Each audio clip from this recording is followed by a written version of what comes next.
DIM is 50 milligrams rather than 100, and Top T doesn't contain indole 3-carbinol, which is an estrogen modulator that has a similar functionality to DIM. So if you really value estrogen balance, I certainly do when I'm taking a selective estrogen receptor modulator like enclomiphene, Black Ox could be preferential here. Also, Tangat Ali, this is also known as Long Jack extract. So on the newest Black Ox bottles, I believe they call it Long Jack, but Top T calls it Tangat Ali.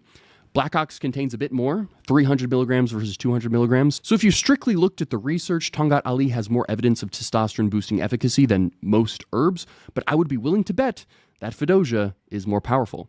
Remember, it's one thing if human studies have been performed and the results are underwhelming, but if there are only mechanistic and rodent studies, no human studies, but prevalent anecdotal reports espousing its efficacy and rodent studies supporting its efficacy, then it shouldn't be easily discounted. Now, a couple other ingredients missing from Top T that are in Black Ox. We already mentioned indole 3-carbinol. So also Mucuna pruriens, Acara extract, fenugreek, Sophora japonica, which contains quercetin.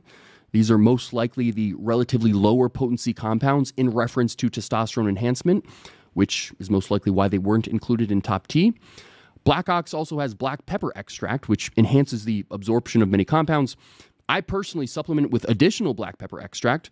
Many other supplements like turmeric contain black pepper extract because it markedly increases their effectiveness. So if you're using Top T and not Black Ox, you may want to grab some black pepper extract or just take a supplement like turmeric that also includes black pepper extract. Now, Blue Ox contains a couple ingredients that also didn't make the list, nettle extract and Tribulus terrestris.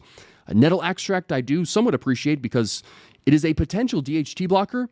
It certainly seems to significantly shrink the prostate, which usually means it attenuates DHT. Reducing the conversion of testosterone to DHT can actually increase testosterone slightly, although that doesn't necessarily mean it increases the overall anabolic effect. Tribulus is one of the more common testosterone-boosting herbs that's talked about, although the research is fairly ambivalent. But what about the brand new stuff that Top T added to its formula? Well, one of them is called Dioscorea nipponica. So this contains protodioscin, which is the saponin that's known to be responsible for Tribulus's beneficial effects.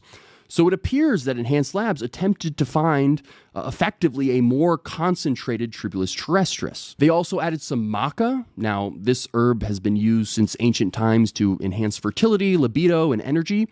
There doesn't seem to be any human studies demonstrating maca to raise testosterone, but it does seem to enhance sexual desire.